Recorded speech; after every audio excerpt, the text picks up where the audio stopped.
స్తోత్రాలు స్తోత్రాలు స్తోత్రాలు స్తోత్రాలు స్తోత్రాలు స్తోత్రాలు స్తోత్రాలు స్తోత్రాలు స్తోత్రాలు స్తోత్రాలు స్తోత్రాలు స్తోత్రాలు కృపా సత్య సంపూర్ణుడు అయిన మా తండ్రి నీకే వందనాలు వందనాలు వందనాలు వందనాలు వందనాలు వందనాలు వందనాలు.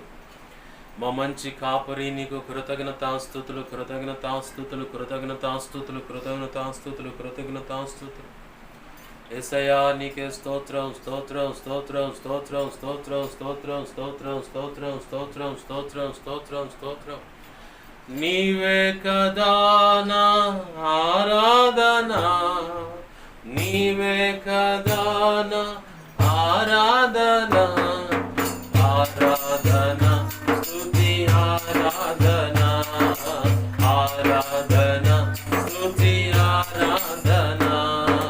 నీవే కదా నా ఆరాధన, నీవే కదా నా ఆరాధన, ఆరాధన స్తుతి ఆరాధన, ఆరాధన స్తుతి ఆరాధన.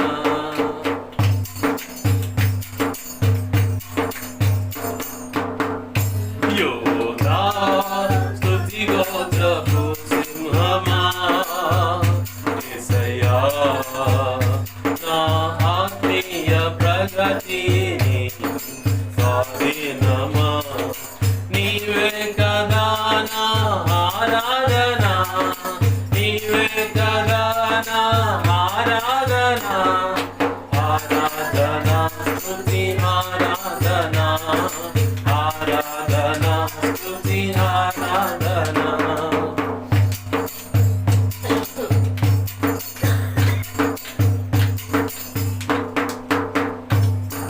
నీ ప్రజలను మరికై రాజాజ్ఞ మార్చింది నీవేనని, అహమును అణచి అధికారులను అదముల చేసిన నీకు, నీ నెమ్మదికై రాజాజ్ఞ మార్చింది నీవేనని, అహమును అణచి అధికారులను అదముల చేసిన నీకు, అసాధ్యమైనది ఏమున్నది, అసాధ్యమైనది ఏమున్నది, అసాధ్యమైనది ఏమున్నది, అసాధ్యమైనది ఏమున్నది. యోధా స్తుతి గోత్రపు సింహమా, యేసయ్యా నా ఆత్మీయ ప్రగతిని స్వాధీనమా. నీవే కదా నా ఆరాధన, నీవే కదా నా ఆరాధన, ఆరాధన స్తుతి ఆరాధన, ఆరాధన స్తుతి ఆరాధన.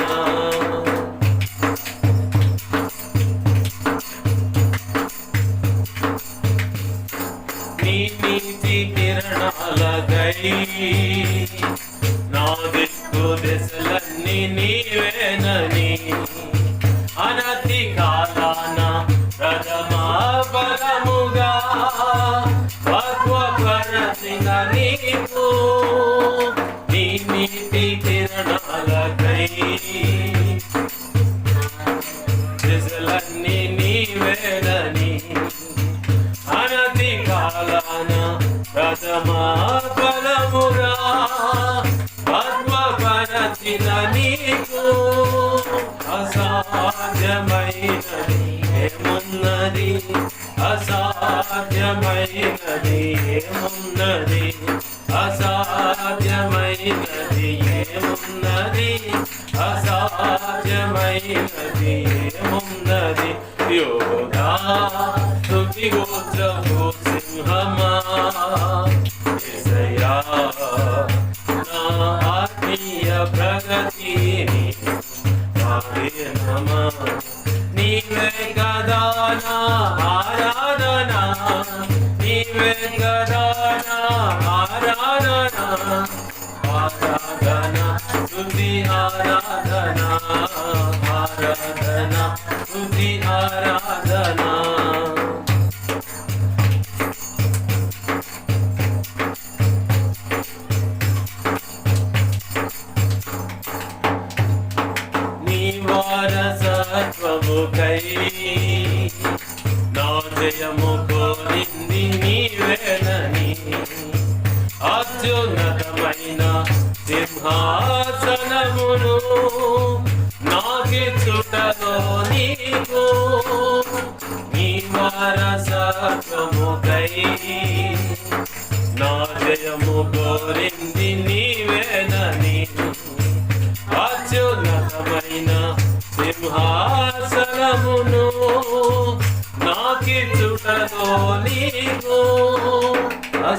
అసాధ్యమైనది ఏమున్నది అసాధ్యమైనది ఏమున్నది అసాధ్యమైనది ఏమున్నది అసాధ్యమైనది ఏమున్నది యోధా స్తుతి గోత్రపు సింహమా యేసయ్యా నా ఆత్మీయ ప్రగతి వాడినమా నీవే కదా నా ఆరాధన నీవే కదా నా ఆరాధన ఆరాధన స్తుతి ఆరాధన ఆరాధన స్తుతి ఆరాధన ఆరాధన స్తుతి ఆరాధన ఆరాధన స్తుతి ఆరాధన ఆరాధన స్తుతి ఆరాధన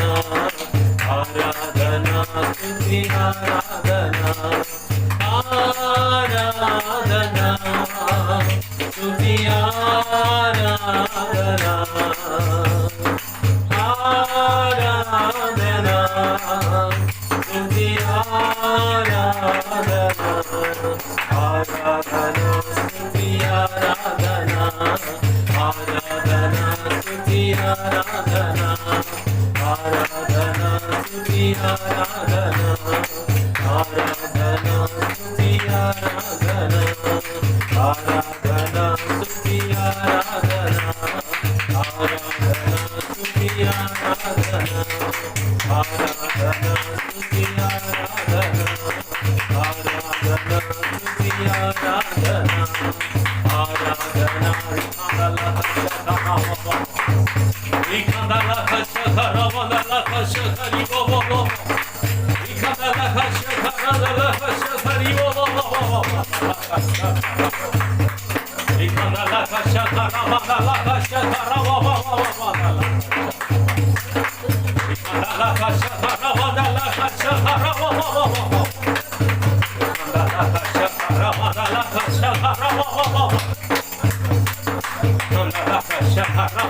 kashakara bobo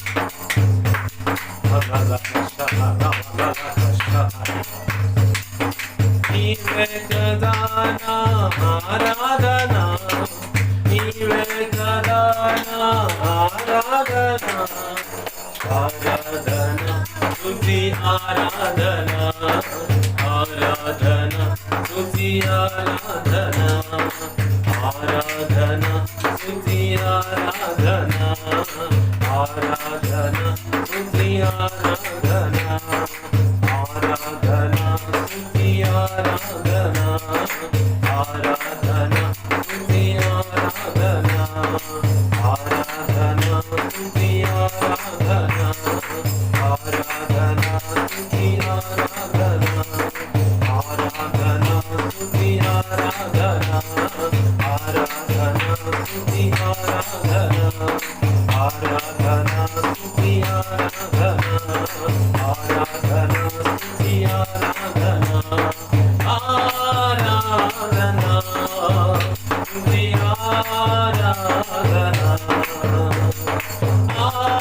ఆరాధన స్తుతి ఆరాధన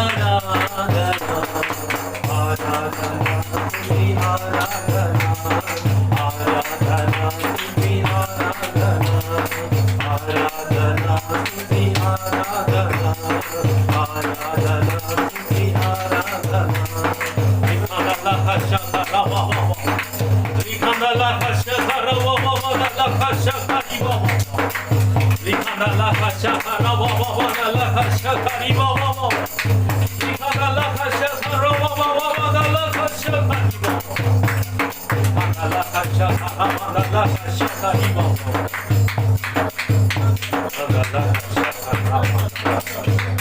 ఆరాధన స్తుతి ఆరాధన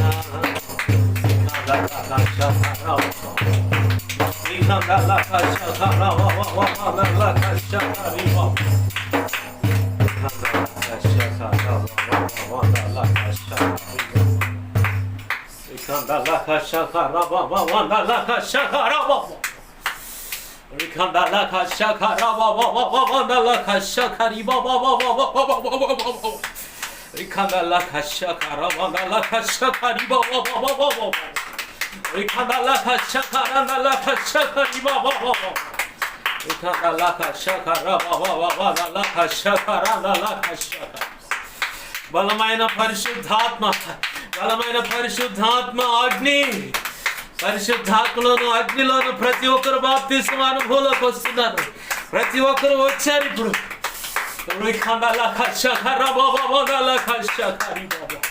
పట్టి వెరిపిస్తున్న చీకటి అంధకార శక్తుల మంత్ర ప్రయోగాల నుంచి విడుదల, స్వస్థత, ఆరోగ్యము కలుగునుగా ఈ ప్రాంతంలోకి నూతనంగా వచ్చినటువంటి దురాత్మల సమూహం అంతా మరణ దూతను కూడా యేసు నామములో కాల్చివేయబడును.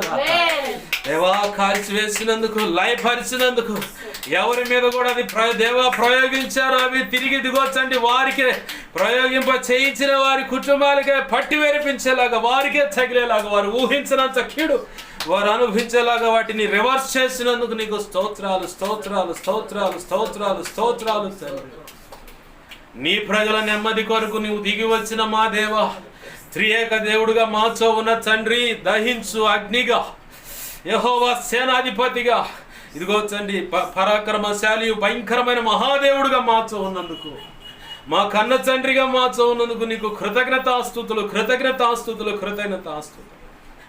ఆనాడు ఇజ్రాయెల్ ప్రజలను తరుముకుంటూ ఎర్ర సముద్రం దగ్గర వస్తున్న ఫరో సైన్యానికి మధ్యలో అగ్నిస్తంభంగా నిలబడి పోరాడి ఇదిగో జయాన్నిచ్చి వారిని లయపరిచినట్లుగా ఈ రోజు మాతో ఉండి ప్రభు ఆ కార్యం జరిగించినందుకు నీ కృతజ్ఞతాస్తుతులు.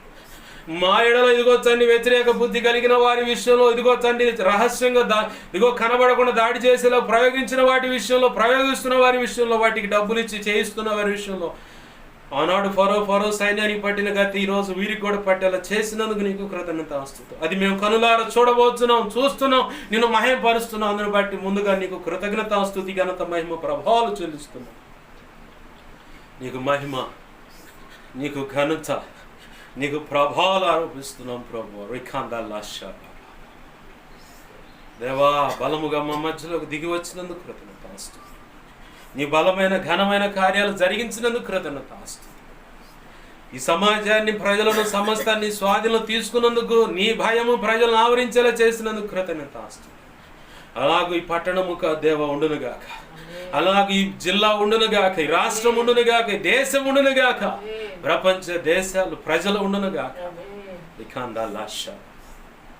గొప్ప కార్యాలు జరిగించి నీ చిత్తం నెరవేర్చు, నువ్వు మాత్రం మహిమ పొందమని బతిమాడుతూ మా ఈ చిన్నిపాటి ఆరాధన మీ పాదపద్మలు సమర్పించుకో ప్రభువా. నీ కృప ద్వారా నీ గొప్ప కార్యాలు జరిగించమని బతిమలాడుతూ ముందున్న సమయంలో వాక్య ఉపదేశము ద్వారా నాతో మాతో మీరు మాట్లాడండి. ఈ ఆత్మకార్యములు జరిగించి నీ చిత్తం నెరవేర్చిన మాత్రం మహిమ పొందమని బతిమలాడుతూ ఈ విధముగా ఆరాధన జరిగించినందుకు దేవ మాతో ఉండి నీ కృప అనుగ్రహించినందుకు నీకు కృతజ్ఞతాస్తుతులు, నీకు కృతజ్ఞతాస్తుతి, ఘనత, మహిమ, ప్రభావాలు, ఆరాధన నీకే చెల్లిస్తున్నాం ప్రభు. నీకే మహిమ, ఘనత, ప్రభావాలు ఆరాధిస్తున్నాం. సహాయం వచ్చింది దేవా, ఏమైనా పొరపాట్లుంటే క్షమించు, కనికరిని సహాయం వచ్చింది. యేసయ్య నామములోనే ప్రార్థించి సమస్తం పొందుకొని నన్ను మమ్మల్ని ఉపదేశాన్ని ముందున్న సమయాన్ని నీ చేతులకు అప్పచెప్పి నేను గొప్ప చేసుకుంటున్నాం మా తండ్రి. Amen, amen, amen. ఈ ఆరాధన మీ పాదపద్మం సమర్పిస్తూ నిన్ను గొప్ప చేసుకుంటూ యేసు నామములో ప్రార్థించి సమస్తం పొందుకొని నిన్ను గొప్ప చేసుకుంటున్నాం మా తండ్రి. Amen, amen, amen. మంచిది. పరిశుద్ధమైన గ్రంథాన్ని చదువుతా ఉండి ఇర్మియా గ్రంథం 1వ అధ్యాయం తీద్దాం. ఇర్మియా గ్రంథం 1వ అధ్యాయము 17-18 వచనాలు నేను చదువుతున్నాను, గమనించు. కాగా నీవు నడుము కట్టుకొని నిలవబడి నేను నీకు ఆజ్ఞాపించినదంతయు వారికి ప్రకటన చేయము. భయపడకము లేదా నేను వారి ఎదుట నీకు భయము పుట్టించును.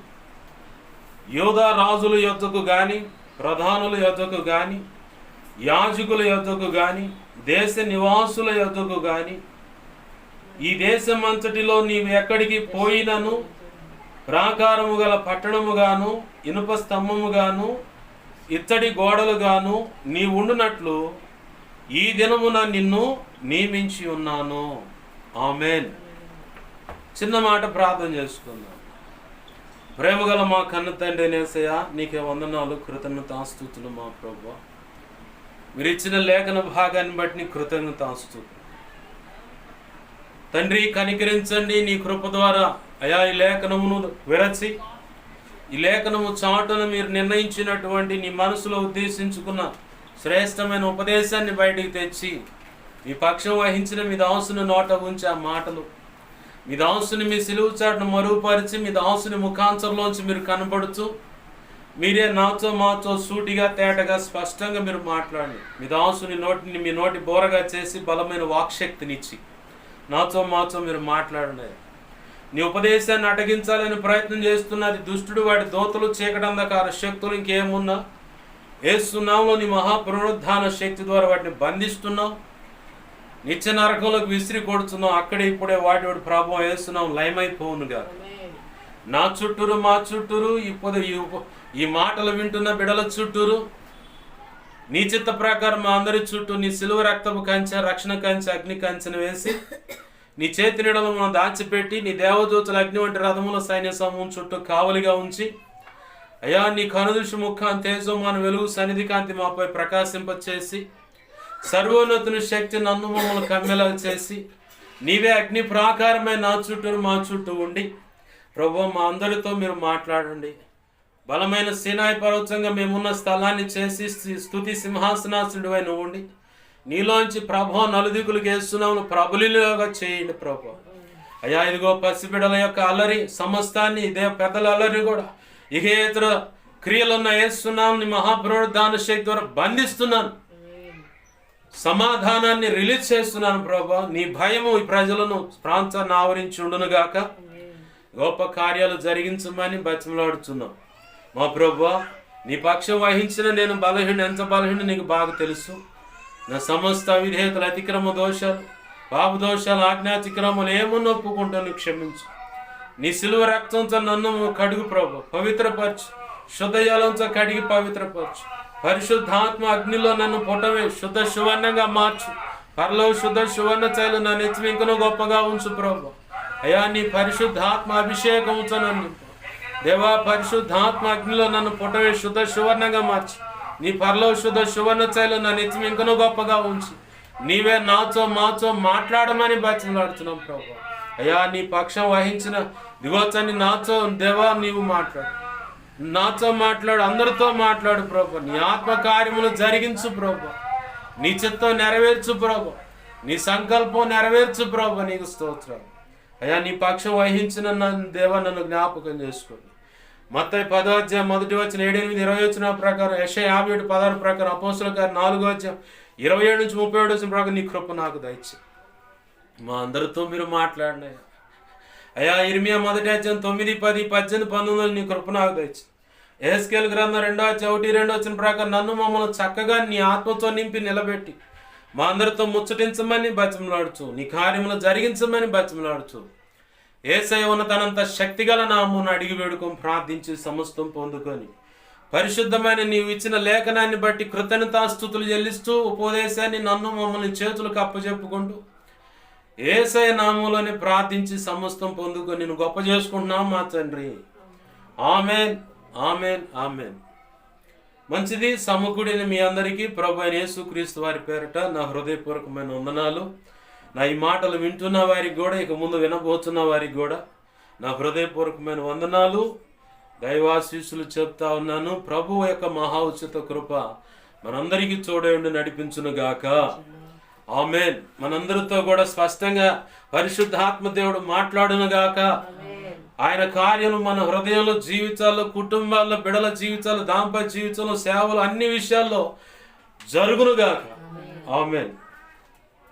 ప్రభునందు సమకూడిన నా మాటలు వింటున్న ప్రతి ఒక్కరు గమనించండి. ప్రభునందు ప్రియమైన దేవుని బిడ్డలారా గమనించండి. చదువుకున్న లేఖన భాగంలో దేవాది దేవుడు ఓ వ్యక్తితో మాట్లాడుతూ ఉన్నాడు. ఎవరయ్యా ఆయన అంటే ఇర్మియా. మొదటి అధ్యాయం అంతా ఇర్మియా యొక్క పిలుపు గురించి రాయబడి ఉంటుంది. సర్వసాధారణంగా యేసు ప్రభు వారి దగ్గరకు వచ్చే వాళ్ళు చాలామంది ఎలా ఉంటారంటే లాటరీ టికెట్ తీస్తారనమాట. అయ్యా నాకు ఈ రోగం తగ్గితే, అయ్యా నాకు ఈ అప్పుల సమస్య నుంచి బయటపడితే, అయ్యా మా కోడలికి పిల్లలు కలిగితే, అయ్యా నా కూతురికి పిల్లలు కలిగితే, అయ్యా నా మీద ఉన్న ఈ చేతబడి క్రియల నుంచి విడిపించబడితే, అయ్యా ఇదిగో నా భర్త మారితే, అయ్యా నా భార్య మారితే, లేదంటే మా బంధువుల మధ్య సమస్య ఉందయ్యా, సమస్య నుంచి బయటపడితే, కోర్టు సమస్య ఉందయ్యా, దాని నుంచి బయటపడితే, ఆస్తులు గొడవలు ఉన్నాయ్యా, స్థలాల కాడ వివాదాలు ఉన్నాయ్యా, వాటి నుంచి బయటపడితే, ఇదిగో పలానా ఇల్లు కట్టుకుంటే, పలానా స్థలం కొంటే, పలానా పొలం కొంటే, పలానా వెహికల్ కొంటే, ఇలా రకరకాల ఆఫర్లు పెడతారు యేసు ప్రభు వారికి. ఆఫర్లు పెట్టి కొంతమంది చదువుకునే పిల్లలైతే నేను పలానా చదువుతున్నాను, ఆ చదువులో నేను మంచిగా పాస్ అయితే బాప్తీసు అనుభవంలోకి వస్తానని. ఇప్పటి వరకు నేను చెప్పిన ఆఫర్లన్నీ ఎలాంటి అంటే, ఏదైనా మేలు జరిగితే అప్పుడు యేసయ్య దగ్గర ఆయనకు వచ్చి కృతజ్ఞతగా కానుక ఇవ్వటము, లేదంటే సాక్ష్యము చెప్పటము, కృతజ్ఞతగా ఇంటి దగ్గర కూటం పెట్టుకొని సాక్ష్యం ఇవ్వటము. ఇక ఇది కాదనుకుంటే వాడికి ఉన్న సమస్య తీవ్రతను బట్టి, ఎదుర్కొంటున్న పరిస్థితులను బట్టి బాప్తీసు అనుభవంలోకి వస్తానయ్యా అని చెప్తారు. ఇది యేసు ప్రభు వారికి ఇచ్చే ఆఫర్. యేసు ప్రభు వారేమో శాశ్వత కాలముగా దీవించాలని, శాశ్వత కాలముగా ఆయనతో ఉంచుకోవాలని, యుగ యుగాలు ఆయనతో కలిసి నిత్య రాజ్య పరిపాలన చేయాలని, నిత్యోత్సవాలు అనేక లోకాలు ఉన్నాయి, అనేక లోకాల మీద, అనేక పట్టణాల మీద నువ్వు అధికారివై ఉండాలని, పరిపాలించాలని, తల ఎత్తే పరిస్థితిలో తల ఎత్తుకొని సిగ్గు లేకుండా గౌరవప్రదంగా నిత్యోత్సవంలోను భూమి మీద కూడా బ్రతకాలన్నది యేసు ప్రభు వారి యొక్క స్థిరకాల వాంఛ, అంటే కోరిక. కానీ మనం ఏం చేస్తామంటే యేసయ్య దగ్గర లాటరీ టికెట్ తీస్తాం.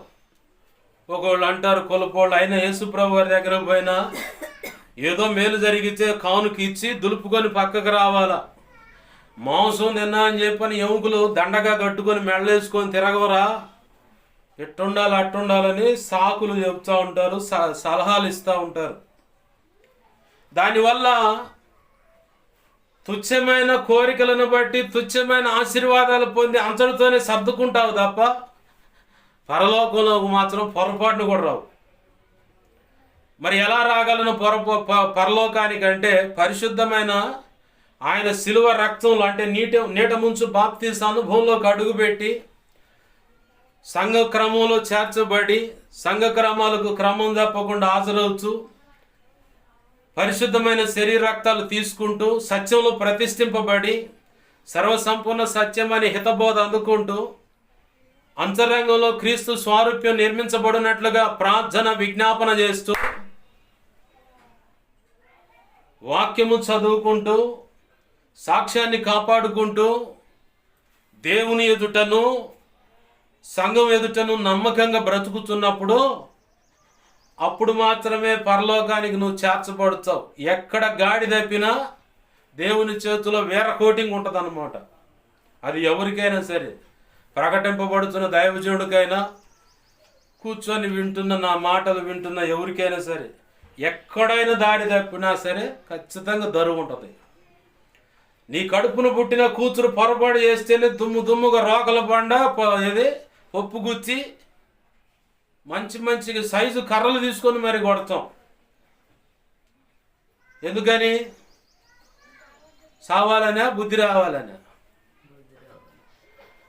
మరి బాప్తీసు అనుభవంలోకి వచ్చిన నువ్వు గాడి తప్పి తప్పుగా నడుస్తున్నప్పుడు దేవుడు శిక్షించడానికి హక్కు లేదా?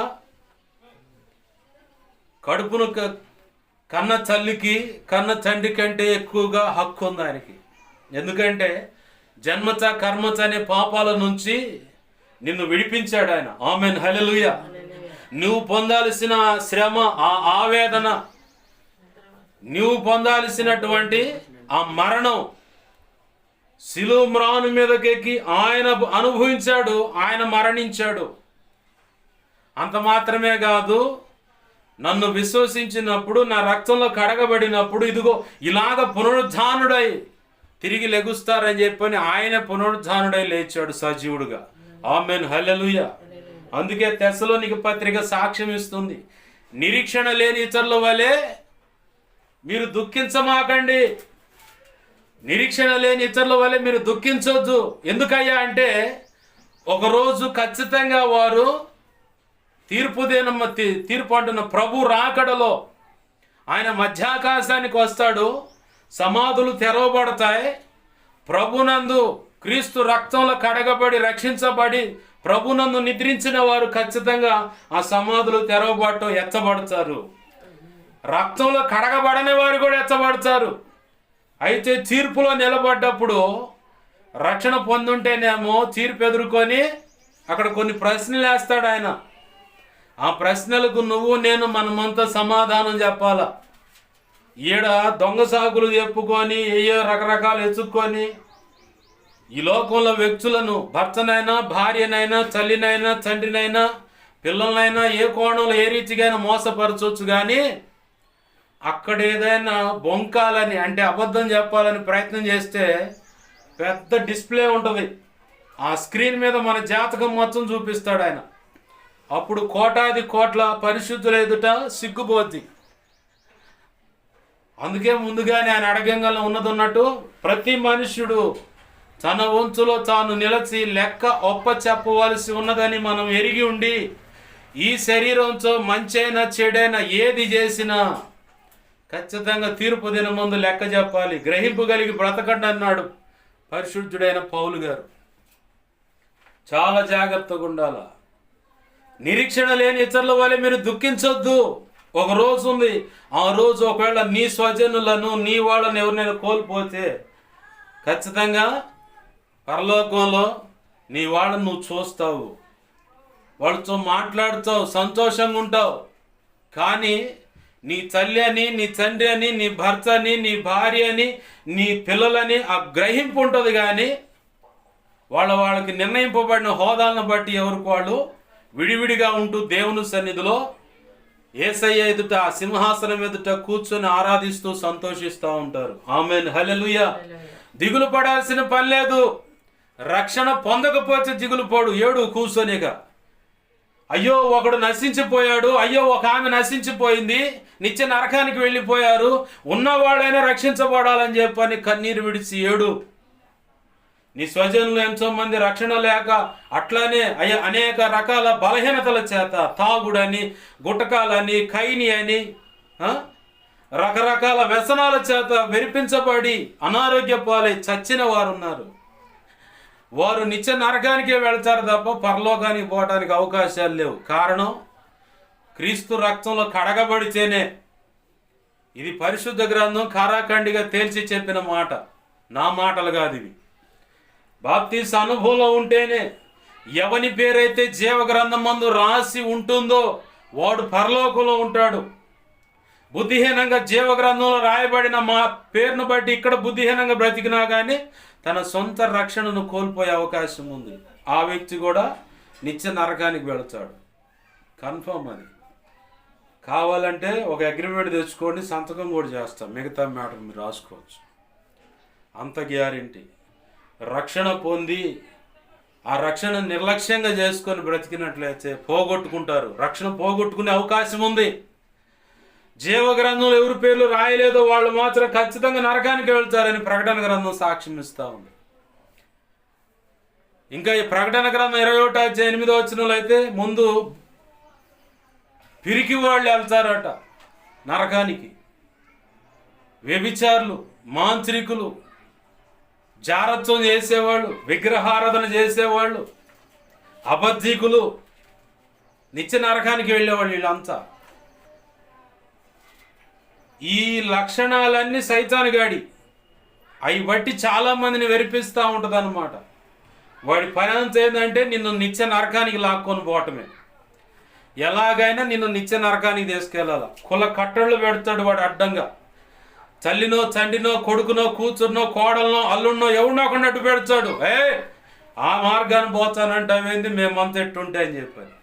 అడ్డం తిరిగి మరి నిత్య నరకానికి నిన్ను ఈడ్చుకొని పోతారు వాళ్ళే. ఎదురు చెప్పలేవు, ఎదురు చేస్తే దుమ్ము దుమ్ము కొడతారు. తలంచాలా, తప్పదని వెళ్ళిపోతావు.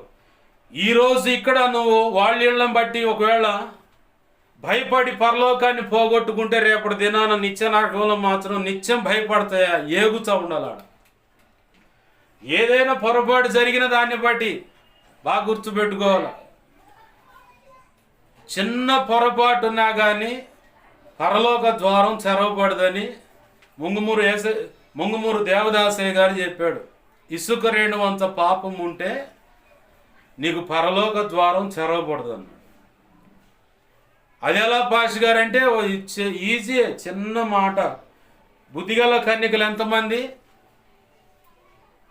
ఏమో పాష్ గారు మాకు తెలియదు, వాళ్ళు ఎవరు మా ఇంటి పక్కన వాళ్ళు కాదంటారు. బుద్ధిగల కన్యకలు 10 మంది. 10 మందిలో 5 ముందు చూపు కలిగి ఉన్నారు, 5 మాత్రం నిర్లక్ష్యంగా ఉన్నారు. వీళ్ళు ఈ 10 మంది యేసు ప్రభు వారి రాకడని ఎదుర్కోవటానికి, అంటే పెండ్లి కుమారుడు అంటే యేసయ్య, ఆయన రాకడని ఎదుర్కోవటానికి 10 మంది సిద్ధంగానే ఉన్నారు. 10 మందిలో 5 మాత్రం నిర్లక్ష్యంగా ఉన్నారు, 5 మాత్రం ముందు చూపు కలిగి ఉన్నారు. ఇప్పుడు 5 నిర్లక్ష్యంగా ఉన్నవారు కూడా ఎత్తపడ్డారా? 5 ముందు చూపు కలిగిన వారు ఎత్తపడ్డారా? 5 ముందు చూపు కలిగి, నూనె కలిగి, అన్ని విషయాల్లో జాగ్రత్త కలిగి ఉన్న వ్యక్తులు మాత్రమే, 5 మాత్రమే పెండ్లి కుమారుని యొక్క స్వరము విని పరలోకంలోకి ఆ తలుపు తీయగానే వెంటనే ప్రవేశించారు. 10 మందికి వినపడదు ఈ స్వరం, అది బాగా గుర్తుపెట్టుకోవాలా. పెండ్లి కుమారుడు వచ్చే ఏం చేస్తున్నాడో హో అని చెప్పని 10 మందికి ఆ స్వరం వినపడింది కాబట్టి ఎవరికోరు సిద్ధపడితే 5 దగ్గరేమో దివిటీలు మిడుగుమంట, ఏది కొనూపిరితో కొట్టుకుంటున్న ప్రాణం అన్నట్టుగా మిడుగుమంట ఉన్నాయి ఆ దివిటీలు. అలా ఉన్న దాన్ని బట్టి పక్కన వాళ్ళు అడుగుతూ ఉన్నారు, మీ దగ్గర ఉన్న కాస్త నూనె మాకు ఇవ్వండి అని. ఆ పెండ్లి కుమారుని ఎదుర్కొనే పోయే లోపల మా నూనె అయిపోతే మాకెవరు దిక్కు అని చెప్పని మేము ఇయ్యము, అమ్మేవాని దగ్గర పోయి కొనుక్కొచ్చుకోండి అన్నాడు. సరే అని చెప్పని పోయి ఎనికి తిరిగి వచ్చేలోపు ద్వారం మూయబడింది. దీన్నే నిర్లక్ష్యం అంటారు, దీన్నే బుద్ధిహీనత, పొరపాటు. ఏ కోణం అయినా సరే అక్కడ జతపరచవచ్చు. ఏ చిన్న విషయం డిఫాల్ట్ ఉంటే, ఏ కొద్దిగా డిఫెక్ట్ ఉంటే మాత్రం ఖచ్చితంగా నువ్వు నిత్య నరకానికి వెళ్తావు తప్ప పరలోకానికి రావు. ఇంకా నీకు అర్థం కావాలంటే ఇంకో మాట చెబుతా. నిర్గమాకాండం 33:11 ఒక ఆయన గురించి సాక్ష్యం ఇచ్చాడు దేవుడు. అందరితో దర్శనాలు కళల ద్వారా మాట్లాడుతాను నేను, నా సేవకుడైన మోషే అయితే ముఖాముఖిగా ఒక స్నేహితుడితో మాట్లాడినట్టు మాట్లాడుతా అన్నాడు. అంత బిరుదు ఇచ్చాడు. భూమి మీద ఉన్న అందరిలో కల్లా మోషే సాత్వికుడు, నమ్మకమైన వాడు నా ఇల్లంతట్లో అన్నాడు. మిక్కిలి సాత్వికుడు అన్నాడు. ఇంత బాగుంది కదా. ఎర్ర సముద్రాన్ని ఆయన చేతిలో ఉన్న కర్రను చూపించమంటే అది పాయలైల దేవుడు చేశాడు. బండను కొట్టంగానే చీల్చబడి నీరు అందించబడింది. మార అనుభవం మధురమైంది, మన్నా కురిపించబడింది. ఏమి ఎరికో గోడలు ఎదురైతే స్తుతించినప్పుడు అవి పటపట విరిగిపోయాయి. ఆ రాజులు సంహరింపబడ్డారు. ఎన్నో అద్భుతాలు జరిగాయి. కానీ ఈ ప్రజలకు ఒక చోట దాహం వేసినప్పుడు దేవుని దగ్గరికి వెళ్ళి మాట్లాడుతుంటే ప్రభు అన్నాడు, వెళ్ళి ఆ బండతో మాట్లాడు అన్నాడు. సరే అని చెప్పని దిగి వచ్చారు. మోషే అహరోనులు దిగి వచ్చి ఆడ అడుగుతా ఉన్నారు. ప్రజలతో అంటున్నారు, ద్రోహులారా అన్నాడు. అదే మాటను కీర్తనకారుడు మోషే తన పెదవులతో కాని మాట పలుకట చేత అని ఉంది. ద్రోహులారా అంటే నరహత్యకు కారణం. నరహత్య నుంచి మహాసభకు తీసుకెళ్తారు. మహాసభ నుంచి నిత్య నరకానికి ఈడ్చుకొని నరకానికి పాత్రుడని కూడా యేసుప్రభువు వారే చెప్పాడు. నీ సహోదరుడిని వ్యర్థుడా లేదా ద్రోహి అన్న దాన్ని బట్టి నీవు నరకానికి వెళ్తావు అని చెప్పని ప్రభువే చెప్పాడు. యేసయ్య ఆయన చెప్పిన మాటలు అవి. పరిశుద్ధ గ్రంథంలో సువార్త పుస్తకాలు ఎతకండి దొరుకుద్ది. అందుకే ఎతకటానికి రిఫరెన్స్ అవ్వట్లేదు నేను. ద్రోహులారా అన్నాడు, మీకు నీళ్ళు ఇవ్వాలా అని చెప్పి అన్నాడు. ప్రభు అన్నాడు, సర్వ సమాజం ఎదుట నా ఆత్మనెందుకు ఘనపరచలేదు, నా నామానికి ఎందుకు ఘనత తీసుకురాలేదని చెప్పని గద్దించి, మోషే ఇక చాలు ఆగిపో అన్నాడు. మోషే ఇక చాలయ్య ఆగిపో అన్నాడు. మోషే చేసిన పొరపాటు ఏంది? అన్య స్త్రీలను తెచ్చుకొని పెళ్లి చేసుకున్న దేవుడు ఏమల్లా అన్య స్త్రీని తెచ్చుకొని పెళ్లి చేసుకునే దానికాడ మిరియాము అహరోను సణిగారు, మోషేకి వ్యతిరేకంగా రేగి మాట్లాడారు. కానీ దేవుడు ఏం చేశాడు? మిరియాముకు అహరోనుకు కుష్ఠ అనే వ్యాధిని అనుమతించాడు.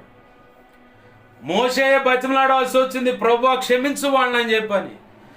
నీ కన్న తల్లి నీ మొఖాన థు అని చెప్పని ఉమ్మి వేస్తే 7 రోజులు కడగా అంటే వేరుగా ఉండాలి, అపవిత్రుడు అయిపోతావు. అలాగనే వాళ్ళని 7 రోజులు వేరుగా ఉండి ఆ తర్వాత వచ్చి పరిశుద్ధపరచబడమను,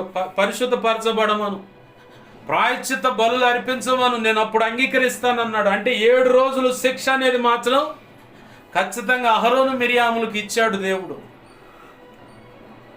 అక్కడంత కోపపడ్డ దేవుడు ఎన్నో విషయాల్లో కూడా దేవుడు సర్దుకొని వచ్చాడు.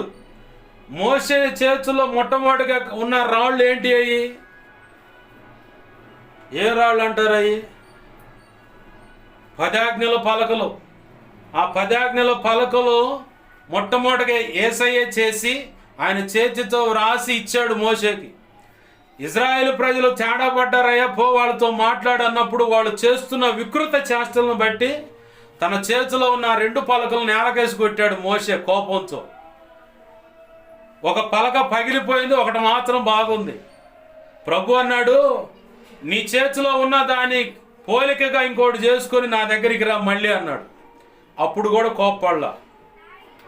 కానీ ఒక సమయం వచ్చింది, చిన్న అభ్యంతరం. ఆ చిన్న అభ్యంతరాన్ని బట్టి కానాన్ అనే దేశంలో అడుగు పెట్టవు, ఆగిపో అన్నాడు. ఆ కొండకు అది మొత్తం చూపిస్తా అన్నాడు. చూపించాడు. అక్కడే ఆ కొండ మీద చనిపోయేలాగా దేవుడు ఆజ్ఞాపించాడు. మోషే మారు మాట్లాడకుండా అలాగనే చనిపోయాడు.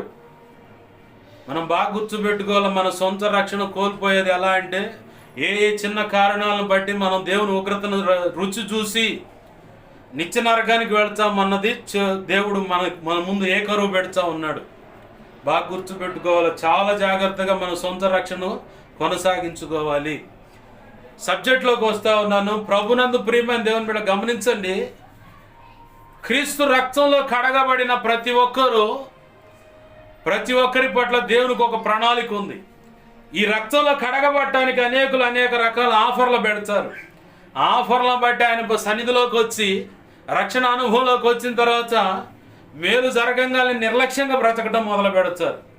నిర్లక్ష్యం అనేది నీకు నాశనానికి పునాది రాయే తప్ప మేలు పొందడానికి పునాది రాయి కాదు. అది నీకు సమస్యలు ఉన్నప్పుడు, ఆపదలో ఉన్నప్పుడు, ఇరుకు ఇబ్బందులు ఉన్నప్పుడు, రోగంలో ఉన్నప్పుడు ఎంత తీవ్రతగా, ఎంత కన్నీరు విడిచి, ఎంతగా దేవుని పాదాలు పట్టుకొని పెనుగులాడి ఒకసారి జ్ఞాపకం చేసుకో. ఆ పిదప రక్షణలోకి వచ్చి దేవుని చేత మేలు పొందిన తర్వాత ఇప్పుడు రక్షణ కొనసాగిస్తున్న విధానాన్ని బట్టి ఇప్పుడు నీ పరిస్థితి ఎలా ఉందో ఒకసారి జ్ఞాపకం చేసుకో. అప్పుడున్న ఆ డెప్త్, ఆ తీవ్రత ఇప్పుడు కూడా అదే ప్రార్థన ఉందా? లేదంటే ఆ ప్రార్థన ఇప్పుడు లేదు పాష గారు, చల్లారిపోయానంటారు. ప్రతి ఒక్కరూ మనస్సాక్షిని చూసుకో. మనస్సాక్షి ఏం చెబుతుందో దాన్ని బట్టి ప్రతి ఒక్కరూ స్పందించాలి. మన మనస్సాక్షి ఎప్పటికప్పుడు హెచ్చరిక జారీ చేస్తూ ఉంటుంది. అబ్బాయ్, అమ్మా, ఇదిగో ఈ విషయంలో నువ్వు దారి తప్పావు. సమస్య ఉన్నప్పుడు, పరిస్థితులు అడ్డదిడ్డంగా ఉన్నప్పుడు దేవుని పాదాలు పట్టుకొని ఎంతగా బ్రతిమలాడామో, కన్నీరు విడిచామో,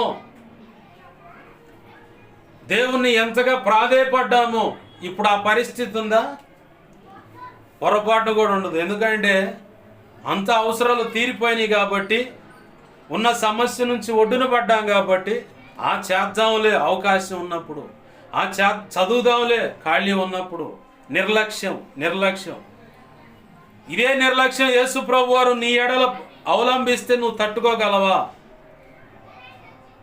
ఇదే రకంగా యేసయ్య మనతో ఉంటే, మనం ఎలా అయితే నిర్లక్ష్యంగా ఆయన విషయంలో ఉన్నామో, అదే నిర్లక్ష్యము యేసయ్య మన విషయంలో ఉంటే, మన పట్ల ఏదైనా మనం అడిగిన దాన్ని బట్టి అలాగ ఉంటే మనం ఓర్చుకోగలమా? తట్టుకోగలమా? పొరపాటును కూడా ఎన్ని ప్రశ్నలు వేస్తామో, ఉన్నావా? మాతో ఉన్నావా? అసలు నన్ను వదిలేసావా? ఏమైపోయావు? నా ప్రార్థనలు వింటున్నావా లేదా అని చెప్పని ఎన్నో ప్రశ్నలు వేస్తాం.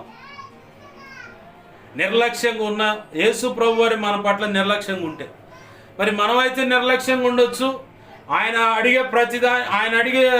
అడిగే విషయంలో మాత్రం ఖచ్చితంగా మనకు సమాధానం కావాలని చెప్పి మాత్రం ఆలోచిస్తాం, ఆశపడుతూ ఉంటాం.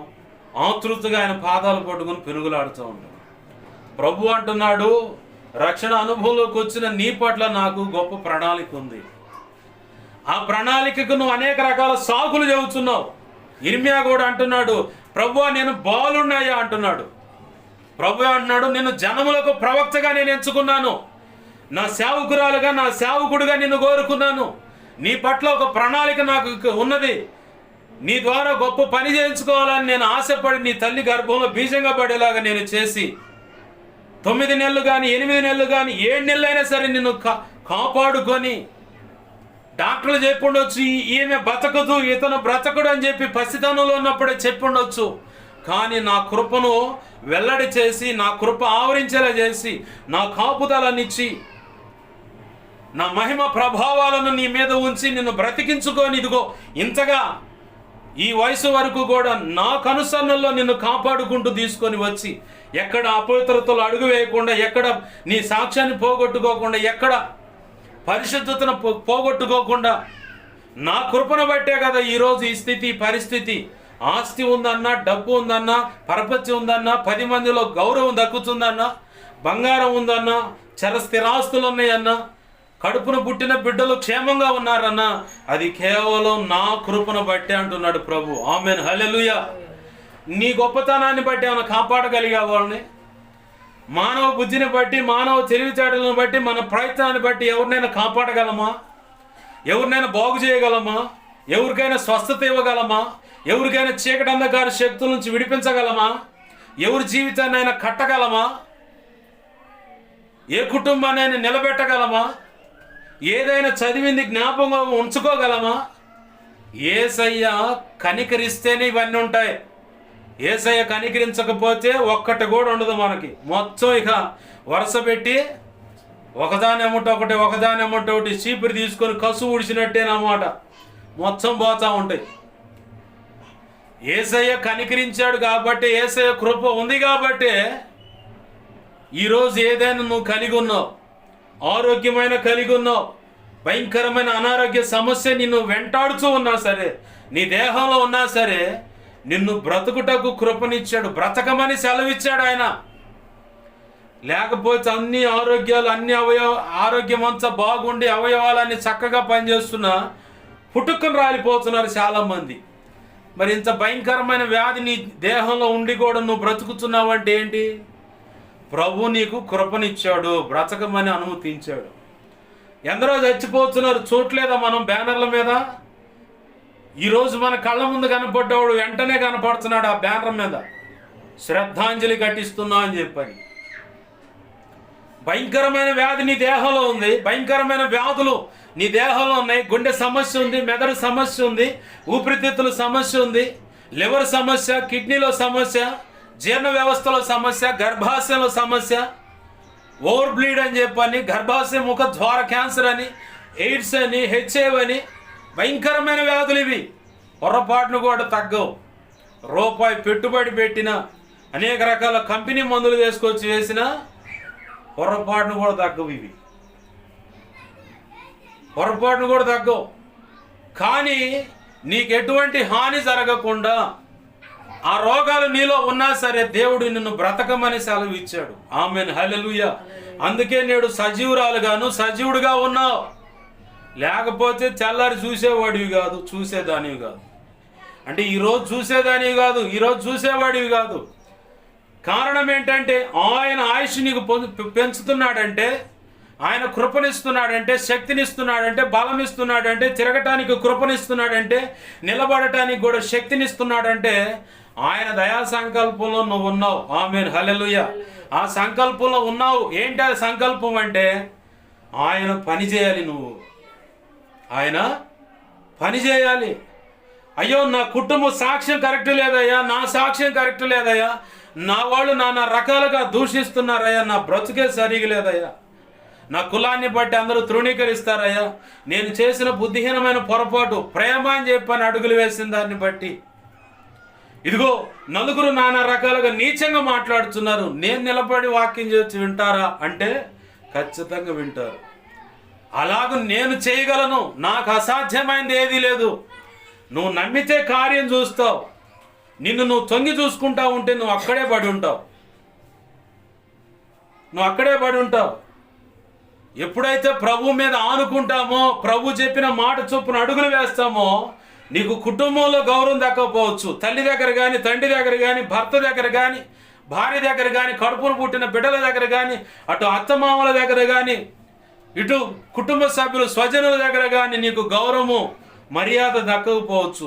నీ జీవితంలో జరిగిన పొరపాట్లను బట్టి, నీవు బుద్ధిహీనంగా వేసిన అడుగులను బట్టి, తిరిగి మళ్ళుకొని దేవుని సన్నిధిలో నిలబడ్డ దాన్ని బట్టి నీకు సంఘంలో కూడా గౌరవం దక్కకపోవచ్చు. కానీ నా ప్రభు అంటున్నాడు, ఈ సాకులేం చెప్ప మాకు, నేను నిలబడమన్నప్పుడు నిలబడు, నేను ఉండమన్నట్టు ఉండు చాలు, బాలుణ్ణి అనొద్దు, నేను ఈ స్థితి అని చెప్పొచ్చు, నాకు సాకులు చెప్పొచ్చు. నీ స్థితి ఏంటో, నీ పరిస్థితి ఏంటో, నువ్వు ఎలాంటి స్థితిగతులు కలిగి ఉన్నావో నాకు బాగా తెలుసు. నాకు బాగా తెలుసు. నాకు తెలియకుండా ఏది లేదు. ప్రభు అంటున్న మాట, నువ్వు ఏ సమయంలో ఎలా తప్పటడుగులు వేస్తావో, ఎక్కడ బుద్ధిహీనమైన అడుగులు వేస్తావో, ఎక్కడ బుద్ధిహీనమైన పొరపాటు చేస్తావో, ఏ విషయంలో నోరు జారుతావో, ఏ విషయంలో చేయి చేసుకుంటావో, ఏ విషయంలో నీ అనేవాళ్ళ దగ్గర నీచమైపోతావో అన్నీ తెలుసు, అన్నీ తెలుసు నాకు. ఆయన అంటున్న మాట ఇది. మరి ఎలా ప్రభువా, నేను ముందుకు అడుగులు వేయటం ఎలా, ఈ ఒడ్డున పడటం ఎలా, ఈ పరిస్థితి నుంచి బయటపడటం ఎలా అంటే నా కృప ఉంది చాలు నీకు అన్నాడు. ఆమేన్, హల్లెలూయా, హల్లెలూయా. ఏ ఊరు ఏమన్నా అనుకోని పౌలు భక్తుడు అంటాడు, 2 కొరింథీ 12వ అధ్యాయం చూడండి. 2 కొరింథీ 12వ అధ్యాయంలో పౌలు భక్తుడు అంటాడు, నాకున్న సమస్యను బట్టి ముమ్మారు బతిమలాడే ప్రభుని. అయితే ఆయన అన్నాడు, నా కృప నీకు చాలు. నువ్వు ఎప్పుడైతే బలహీన పడ్డావో ఆ బలహీన గడియల్లో క్రీస్తు శక్తి నీ మీద నిలిచిండు నిమిత్తము నా కృప నీకు చాలు అన్నాడు ఆయన. ఆమేన్, హల్లెలూయా. ఆ మాట చెప్పి కింద ఇంకో మాట అంటాడు, 10వ వచనం చూడండి. నేనెప్పుడు బలహీనుడనో అప్పుడే బలవంతుడను గనుక క్రీస్తు నిమిత్తం నాకు కలిగిన బలహీనతలలోను, నిందలలోను, ఇబ్బందులలోను, హింసలలోను, ఉపద్రములలోను నేను సంతోషించుచున్నాను. ఆమేన్, హల్లెలూయా. ఏంటి అంట? బలహీనతలు అంటే పొరపాట్లు, తెలిసి నువ్వు బుద్ధిహీనంగా చేసే పొరపాట్లే బలహీనతలు అంటుంది పరిశుద్ధ గ్రంథం. తర్వాత నిందలు, చేసిన దాన్ని బట్టి వచ్చిపడి నిందలను బట్టి, ఇబ్బందులను బట్టి, హింసలను బట్టి, ఉపద్రవములు. హింస అంటే పక్కనోడు హింసిస్తూ ఉంటాడు. నాకు తెలిసి ఒక ఆడపిల్ల విషయంలో దేవుని సన్నిధిలో ప్రార్థన చేస్తున్నప్పుడు దేవుడు చెప్తా ఉన్నాడు, ప్రేమించి ఆ వ్యక్తితో వెళ్ళిపోయిందని ఒక కారణం, తిరిగి వచ్చిందని, దీనివల్ల మా పరువు పోయింది. దీనివల్ల ఇది చేసిన బుద్ధిహీనమైన పనిని బట్టి మా పరువు పోయింది, కాబట్టి దీన్ని చంపాలా. డైరెక్ట్గా దొరికితే చంపాలని ప్రయత్నం చేశారు. అయితే దోషులం అవుతాము మేమే అని పక్కాగా తెలుస్తామని చెప్పని చివరికి వాళ్ళు చేసిన పని ఏంటంటే మంత్ర ప్రయోగాలు చేయిస్తూ ఉన్నారు. ఇప్పటికీ చేయిస్తూనే ఉన్నారు ఆ అమ్మాయి మీద. మేము అనేది కనబడకూడదని. ఎవరు ఈ పని చేస్తుందంటే ఆ తల్లి యొక్క తోడబుట్టిన వాళ్ళు, అంటే మేనమామలు. మేనమామలు చేస్తున్న పనిది. దీన్ని ఏమంటారు? హింస అంటారు. మాటలతో హింస ఉంటుంది, పరిస్థితులు ఇరుకులో తెచ్చినప్పుడు హింస ఉంటుంది. అలాగనే విగ్రహాలు ఎదుటను, అలాగనే చేతబడి, చిల్లంగి, బాలమ్మని, క్షుద్రపులు, వశీకరణ అని ఇలాంటి ప్రయోగాలు కూడా తెలియకుండా మానసికమైన హింసలోకి తీసుకెళ్తాయి. వాళ్ళు ఏం చేస్తున్నారు? ఈ ఆడపిల్ల చేసిన పొరపాటును బట్టి, మరి ఎన్ని చేసి ఉండడు వీడి కడుపును పుట్టిన కూతురి ఆ పని చేస్తే ఆ పని చేయగలుగుతారా వీళ్ళు? పొరపాటు జరిగినది ఎవడి జీవితంలో పొరపాటు జరుగుతుంది. అయితే దిద్దుకొని సరి అయిన మార్గం నడిస్తే దేవుడైనా, దేవుని ప్రేమ చేత నింపబడి నడుస్తున్న వారైనా క్షమిస్తారు, ఓర్చుకుంటారు, వాళ్ళని ఆదరిస్తారు, హక్కును చేర్చుకోగలుగుతారు. అలాగ కాకుండా ఆటగా అదే పని చేస్తే అప్పుడు ఇలాంటివి కూడా చేయకూడదు లెక్క. ఆటగా చేస్తున్నప్పుడు అప్పుడు చేసుకొని శిక్షించే విధానం అయ్యే ఉంటాయి. ఈ అసలు ఏ తప్పు చేయనట్టు, ఈ జీవితంలో ఏ పొరపాటు లేదన్నట్టు హింసలు అన్నమాట. ఉపద్రవం కూడా అంటారు దీన్ని. ప్రభు అంటున్నాడు, ఇలాంటి పరిస్థితుల్లో నా కృప నీకు చాలు అంటున్నాడు. ఎందుకంటే క్రీస్తు శక్తి నీ మీద నిలిచి ఉండు నిమిత్తం. ఆ పరిస్థితుల్లో పరిశుద్ధాత్మ, క్రీస్తు యొక్క త్రియేక దేవుడైన యేసయ్య నీ మీద అట్లా కప్పబడతాడంట. ఆమేన్, హల్లెలూయా. ఇక ఆయన కప్పబడిచి నీ మీద ఏమొచ్చి దాడి చేస్తే, ఏ పరిస్థితి ఉన్నా నువ్వు నెమ్మదిగానే ఉంటావు, సమాధానం కలిగి ఉంటావు. ఎవరు ఏడైనా దోకండి, నేను మాత్రం నా ప్రభుతో ఉన్నాను, నా ప్రభు నాతో ఉన్నాడు, ఆయన చెప్పినట్టు అడుగులేస్తాను. నేను నా ప్రభు. మన బంధము అనుబంధము విడదీయగలరా ఎవరైనను, మరి ఏదైనను, రాజా జగమెరిగిన నా యేసు రాజా. ఇలా పాటలు పాడుకుంటూ పోతాం. మీరు ఏడన ఉట్టి కట్టుకుని ఊరేగండి, మాకు సంబంధం లేదని భీష్మించుకొని ఆయన సన్నిధిలో కూర్చుంటాం, ఆయనలో కూర్చుంటాం, ఆయనలో స్థిరంగా ఉంటాం. ఇవేవి కాకుండా ఉన్నప్పుడు మాత్రం ఇక ఇల్లు మొత్తం మీకు పందిరేస్తాం. ఆయన కృపాశక్తి నీ మీద ఆవరించకుండా, కప్పబడకుండా ఉన్నప్పుడు ప్రతిదానికి నువ్వు కదిలిపోతావు. ప్రతి విషయంలో కదిలిపోయి ఏడుస్తావు, ఆయన ఏడిపిస్తావు, గందరగోళం అవుతావు. ఇల్లు మొత్తానికి సమాధానం లేకుండా, నెమ్మది లేకుండా, భయంకరమైన పరిస్థితుల్లోకి నీకు నువ్వే వెళ్ళిపోతావు. ఆ ఒత్తిడిలో అవకాశం దొరికితే చచ్చిపోదామని కూడా ప్రయత్నం చేస్తావు. మంచి బలంగా ఏదైనా కనపడిచి ఉరిపోసుకోవడానికి ప్రయత్నం చేస్తావు. కాదుకూడదు అనుకుంటే చేతులు కోసుకోవడానికి ప్రయత్నం చేస్తావు. షాకులో, కత్తిపేటలో బ్లేడ్లు అయ్యే తెచ్చుకొని, అది కూడా కాదనుకుంటే నిద్ర మాచర్లో, లేదా అది కూడా కాదనుకుంటే ఏ పురుగుల మందో, మాకు పొలం ఉందండి, పురుగుల మంది ఇస్తారని చెప్పని పోయి తెచ్చుకొని తాగుతాం. రక్షణ పొందిన వాళ్ళు నిరీక్షణ లేకుండా, ఆయన క్రీస్తు యొక్క కృపాశక్తి కప్పబడకుండా బ్రతికిన వాళ్ళు చాలా మందిలో కొంతమంది నాకు తెలుసు. బాప్తీసు అనుభవంలోకి వచ్చి భార్య పొడు తట్టుకోలేక పురుగులు గడ్డి ముందు తాగి చచ్చినోడు ఉండు. అతని కోసమే ప్రార్థన చేసే ప్రభు అన్నాడు, లేదు అవకాశం అయిపోయిందాడు. భార్య పొడు తట్టుకోలేక ఒకడైతే మనస్పర్ధలు అని చెప్పని ఇక పోయి చచ్చాడు కూడా ఒకడు. ఇంకా ఆయన కృప నీ మీద ఆధారపడి ఉంటే నీ మీద ఎంత ఒత్తిడి వస్తున్నా, క్రీస్తు శక్తి నీ మీద ఆవరించి ఉంటే ఎంత ఒత్తిడి వస్తున్నా, ఎంత ఉపద్రాలు వస్తున్నా కదిలాడకుండా ఆయనలోనే ఉండి ఆయన ఆరాధిస్తూ ఉంటావు. ఆమేన్, హల్లెలూయా. ప్రభునందు ప్రియమైన దేవుని బిడ్డలు గమనించండి. ప్రభు అంటున్నాడు, నీవు నా పని కొరకు కావాలి. నువ్వేవేవో సాకులు చెబితే కుదరదు, నా పనికి నువ్వు సిద్ధపడాలి. ఆయన అంటున్నాడు వచ్చి చదువుకున్న మూలవాక్యంలో, కాబట్టి నీవు నడుము కట్టుకొని, అంటే ఏదన్నా పని చేయటానికి మాత్రమే నడుము కడతారు. ఏదన్నా పని చేయటానికే నడుము కడతారు, ప్రయాణం చేయడానికి నడుము కడతారు. నడుము కట్టడం అంటే అప్పుడు దాకా భుజం మీద ఉంటుంది ఆ కండువ. ఏదన్నా పని చేసేటప్పుడు పల్లెటూరులో పని చేసేటప్పుడు తల కూడా కడతాడు. ఏదన్నా బరువెత్తేటప్పుడు నడుము కట్టుకుంటాడు ఆ కండువాని, అంటే నడుము బిర్రుగా ఉండాలని, గట్టిగా ఉండాలని. ఆ తర్వాత ప్రయాణం చేసేటప్పుడు కూడా నడుము కట్టుకుంటారు ఆ కండువ బిర్రుగా ఉండటానికి. అంటే కండువ బిరుత్వానికి గట్టితనానికి సాదృశ్యంగా ఉంది. ప్రభు అంటున్నాడు ఇక్కడ, నా పని గొప్పదిగా ఉంది కాబట్టి నువ్వు నడుము కట్టుకో. కాబట్టి నీవు నడుము కట్టుకొని నిలవబడి నేను నీకు ఆజ్ఞాపించినదంతా వారికి ప్రకటన చేయము. ప్రభు చెబుతున్న మాటను ప్రకటించాలి. మౌనంగా ఉన్నా కానీ ఆయన లెక్క అడుగుతాడు. ఖచ్చితంగా. అయ్యా నాకు చెప్పడం చేత కావట్లేదంటే నా పాద సన్నిధిని ఆశ్రయించు, నేను ఆత్మ నడిపింపునిస్తా. అవతల వ్యక్తులకు అర్థమయ్యేలాగా నీ నోట నా మాటలు ఉంచుతా. ప్రభు అదే సెలవిస్తాడు. ఇదే ఇర్మియా గ్రంథం 1:9 ఆయన అన్నాడు, బాలుడిని అనమాకు అని చెప్పని. ఇదిగో ఆయన చేతి విరేళ్ళు వచ్చి ఇర్మియా ఒక పెదాలను తాకాయట.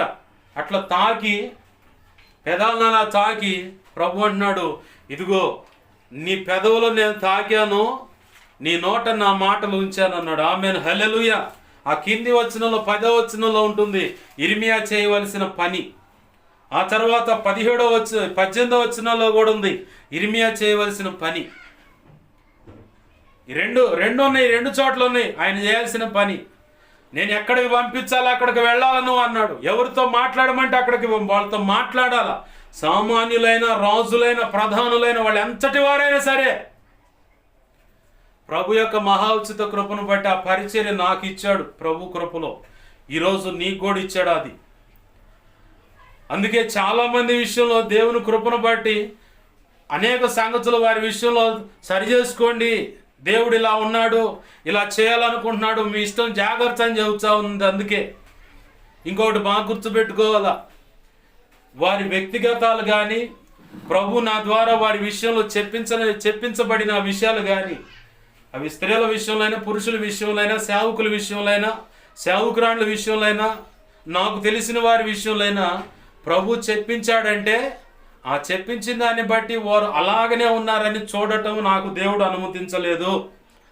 ప్రభు యొక్క దయా సంకల్పంలో వీళ్ళు ఎలా పిలువబడ్డారో అదే దృష్టితో నేను చూస్తాను. వారు బలహీనపడి ఉన్నా, వాళ్ళ జీవితాలు పొరపాట్లున్నా, దేవుడు నిన్ను నరకానికి తీసుకుపోతాడని చెప్పినా, దేవుని ఎదుట ఇలా తప్పు చేసావని వాళ్ళ గురించి చెప్పినా, నేను పొరపాటును కూడా వ్యతిరేక బుద్ధితో వాళ్ళని తృణీకరించడం కానీ, నీచంగా చూడటం కానీ, నీచపరచటం కానీ, వేరుగా పెట్టడం కానీ నా ప్రభు కృపను బట్టి నాకు అది నేర్పలేదు, నాకు ఇవ్వలేదు కూడా.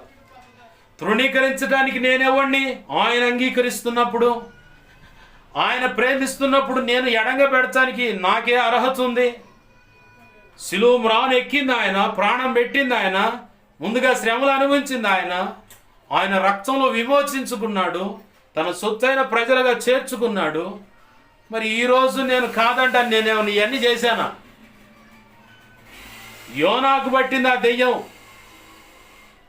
నినివే పట్టణస్తులను సంహరిస్తాను, ఉగ్రత తెచ్చి చంపేస్తానన్ను, చంపవేందని ఎదురు కూర్చున్నాడు.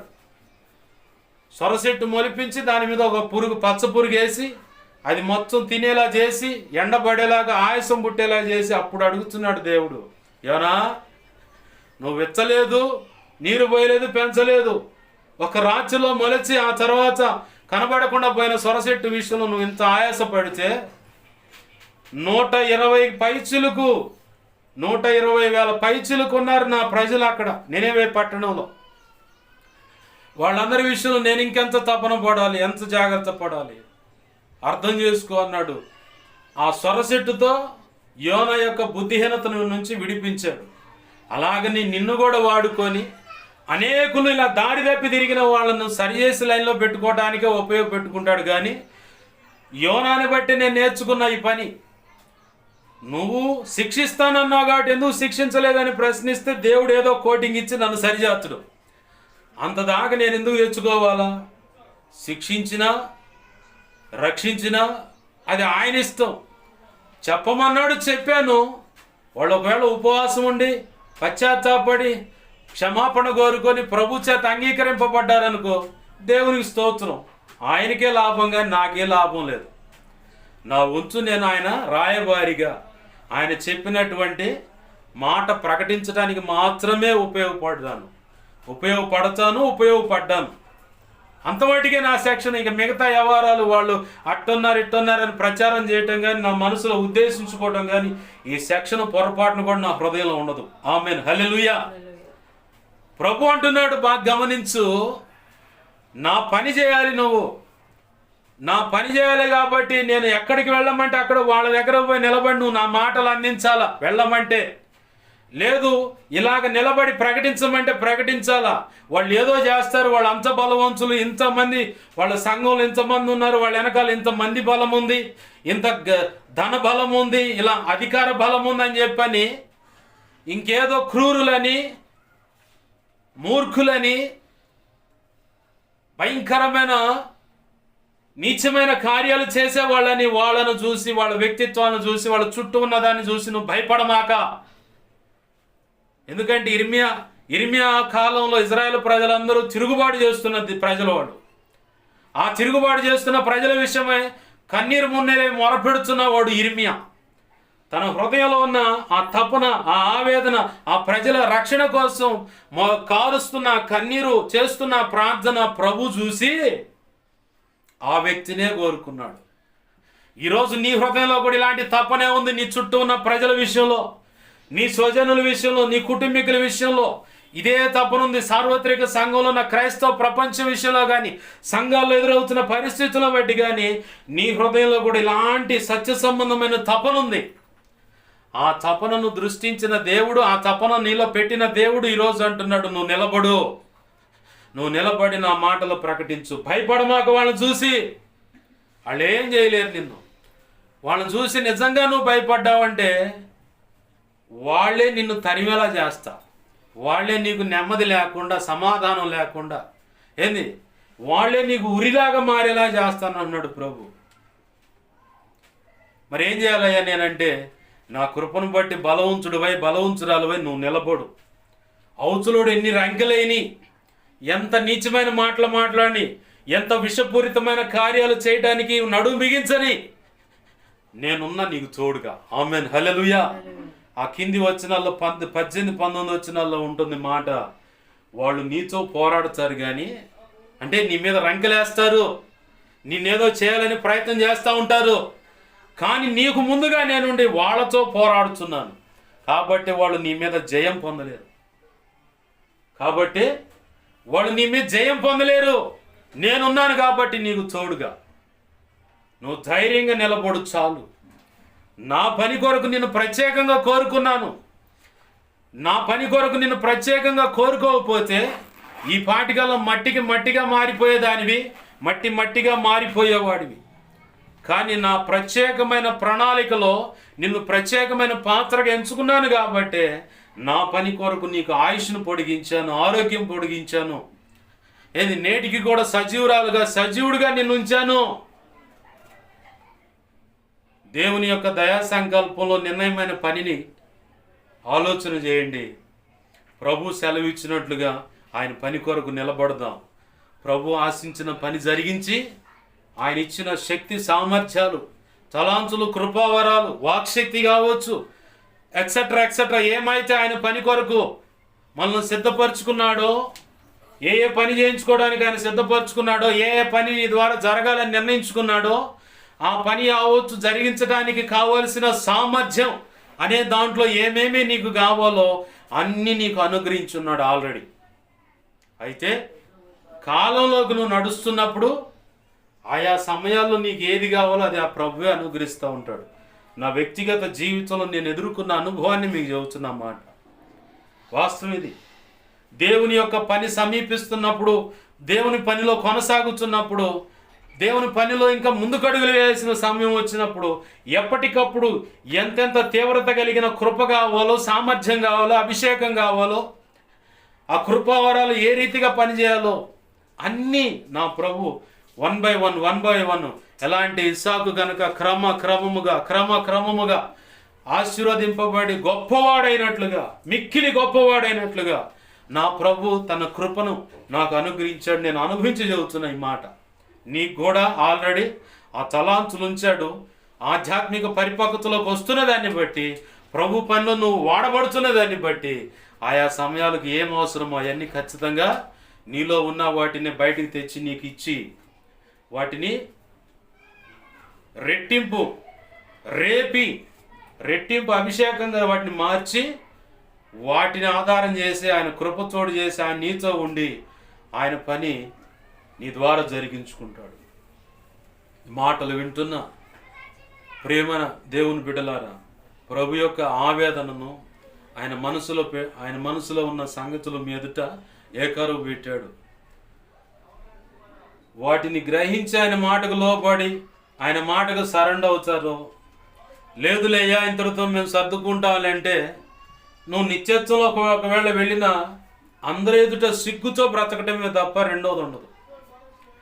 అదే గనక ఆయన పనికి చెప్పినట్లు నువ్వు గనక అడుగులు వేసి ఆయన పని చేసినట్లయితే నీకు కిరీటం దక్కుద్ది, బహుమతి దక్కుద్ది. బహుమతి అనేది నీకు దక్కుద్ది. తండ్రి అయిన దేవుని ఎదుట ఆయన పరిశుద్ధ దేవదూతల ఎదుట నీకు మెప్పు ఘనత మహిమ కలుగుద్ది. అందరి ఎదుట నువ్వు గౌరవించబడుతావు. యుగ యుగాలు ఆ గౌరవం ఉంటుంది. ఆ శ్రేష్టమైన గౌరవం కావాలంటే నువ్వు ఇక్కడ భూమి మీద ఆయన పక్షంగా కష్టపడాలి. ఆయన నిర్ణయించిన బహుమతి పొందటానికి గురి వైపు చూస్తూ పరిగెత్తాలి. నడుం బిగించి ముందుకు సాగాలి. జట్టి అయిన వాడు నియమం ప్రకారం పోరాడతాడట. పరుగు పందెంలో బహుమతి పొందటానికి పోరాడతాడట. పరుగు పందెంలో పాల్గొనేవాడు. వ్యవసాయకుడు మంచి ఫలం పొందాలని వ్యవసాయం చేస్తాడట. అలాగనే నా కుమారుడైన తిమోతి అని చెప్పానాడ ఆడ తిమోతి పత్రికలో పౌలు భక్తుడు. ఈరోజు నీతో దేవుడు మాట్లాడుతూ ఉన్నాడు. ప్రభు అంటున్నాడు, బహుమతి కావాలంటే నియమం ప్రకారం పోరాడు. నియమం ప్రకారము గురి అంటే దేవుడు నీకు ఇచ్చిన దర్శనం, గురి అంటే నీ దేవుడు నీకు నిర్ణయించిన బహుమతి, గురి అంటే దేవుడు నీకు నిర్ణయించిన పని, గురి అంటే దేవుడు నీకు ఇచ్చిన తలాంతులను ఉపయోగపెట్టడం. ప్రభువా నీ కృపచేత మా ఉంచులో నిలకడగా ఉంచి నీ సిలువ నీడలో విశ్రాంతి పొందుతూ శ్రేష్టమైన హితబోధ పొందుకుంటూ అంతరంగంలో క్రీస్తు స్వారూప్యం నిర్మించబడుతూ ఈ భూమి మీద నువ్వు నిర్ణయించిన పని చేస్తూ సంపూర్ణ సిద్ధి పొందుతూ సంపూర్ణులమై మీరు మాకు అనుగ్రహించిన వ్యక్తులను సంపూర్ణులు చేసి క్రీస్తు న్యాయపీఠాన్ని ధైర్యంగా ఎదుర్కోవటానికి కృపణీయంటూ ప్రార్థన చేద్దాం. రండి ప్రార్థన చేద్దాం. అలాగనే క్రీస్తు న్యాయపీఠం ఎదుట బలా మంచి దాసురాలని అయ్యా నీ చేత మెప్పు ఘనత మహిమ బహుమతులు అందుకొని నిత్యత్వంలో ప్రవేశించాలయ్యా. ఆ గొర్రె పిల్ల పెండ్లి విందులో పాలివారం అవ్వాలి, కొత్త పాట పాడాలి, నిత్యం నిన్ను స్తుతించాలి. అత్యున్నత సింహాసనం మీద నీ ఉంటే నీతో పాటు నీ పట్ట మహిషిగా అంటే నీ భార్యగా నేను ఉండాలి. నీవు కోరుకున్న వధువుగా నీ ప్రాణేశ్వరిగా ఇదిగో తండ్రి నీ ప్రియురాలుగా నేను ఉండాలి ప్రభువా. అయ్యా ఇదిగో యుగ యుగాలు నీతో కలిసి నిత్య రాజ్య పరిపాలన చేయి నిమిత్తమై నువ్వు మనువాడుతావయ్యా నన్ను. అయ్యా నువ్వు పెండ్లాడే రీతిగా నీకు ఇష్టమైన దేవా ప్రియురాలుగా నేను ఉండాలయ్యా.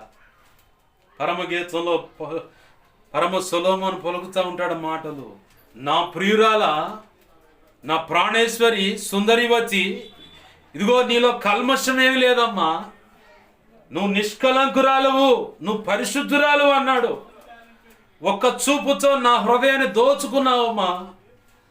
స్త్రీలలో నీ వంటి స్త్రీ ఇంకా వేరే వాళ్ళు లేరు. అందుకే నువ్వు నీ వాడనైపోయాను నేను, నువ్వే నాకు కావాలని చెప్పని ప్రభు భక్త సమాజం అనే సార్వత్రిక సంఘంలో ఈ భూమి అంతమయ్యే సమయం ఉండే భక్తులందరినీ ఒక వధువుగా పిలుస్తూ ఈ మాట అంటున్నాడు. ఆయన మనువాడే రీతిగా మనం ఉండాలి. ఆయన దయ పుట్టేలాగా. ఎస్తేరు రాజు ఎదుటికి పోయినప్పుడు దయ పుట్టిందట. రూచు బోయాజు దగ్గర పోయినప్పుడు దయ పుట్టింది. అన్న దేవుని సన్నిధిలోకి వెళితే దయ పుట్టింది. వీళ్ళంతా దేవుని పని చేసిన వాళ్ళే. మరి ఈరోజు నిన్ను కోరుకున్నాడు దేవుడు. ఆయన మాటకు లోబడి ఆయన చెప్పినట్టు అడుగులు వేస్తావా? లేదు తుచ్చమైన ఈలోక సంబంధమైన వ్యవహారాలు పెట్టుకొని క్రైస్తత్వంలో ఎదురవుతున్న పరిస్థితులను చూసి అమ్మో భయం వేస్తుంది, ఇలా అయితే నేను చెయ్యలేను సేవ అని చెప్పని వెనక్కి తగ్గుతున్నావా? భయం వేసినా భయం వేయకపోయినా ఒకరోజు మాత్రం ఖచ్చితంగా నీ చావు నా చావైనా కన్ఫర్మ్ అయి ఉంది. ఏసే పనిలో ఉండి చచ్చావా హతసాక్షి లిస్టులో ఉంటావు. ప్రభు కృపను బట్టి మధ్యకాలంలో పాట రాశాను, కదిలి రావా ఏసయ్య అని చెప్పని. ప్రభు కృపలో ఆయన రాయించాడు ఆ పాట. ఆ పాటలో మాట ఉంది, చిందుతున్న రక్తం నీకు మొరపెట్టుచుండగా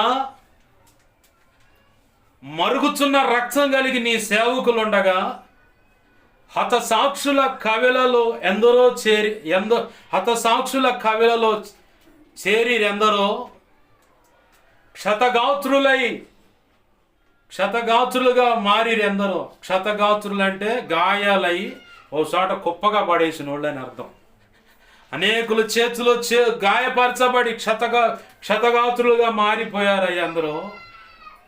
ఇదిగో నీ ప్రజల పక్షంగా నీతిగల న్యాయాధిపతిగా దిగిరావయ్యా, దిగిరా. నీ ప్రజల పక్షంగా నీ ఉన్నావని వారందరూ తెలుసుకున్నట్లుగా నువ్వు దిగిరావయ్యా, కదలిరా యేసయ్య అని చెప్పని ఓ చరణం పరిచయం చేస్తున్నా మీకు.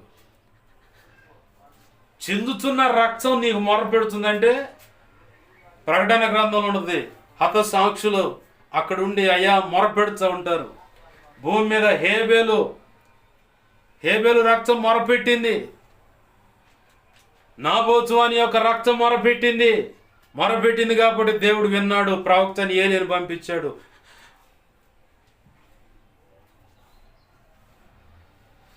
యెజబెలుకి అహబ్ అనేవాడికి తీర్పు తీర్చాడు. ఏలియా ద్వారా చెప్పబడినట్లుగా వాళ్ళ చావులు జరిగాయి. ఏలియా ద్వారా చెప్పబడినట్లుగా కుక్కలు వచ్చి వాళ్ళ రక్తాన్ని నాకాయి.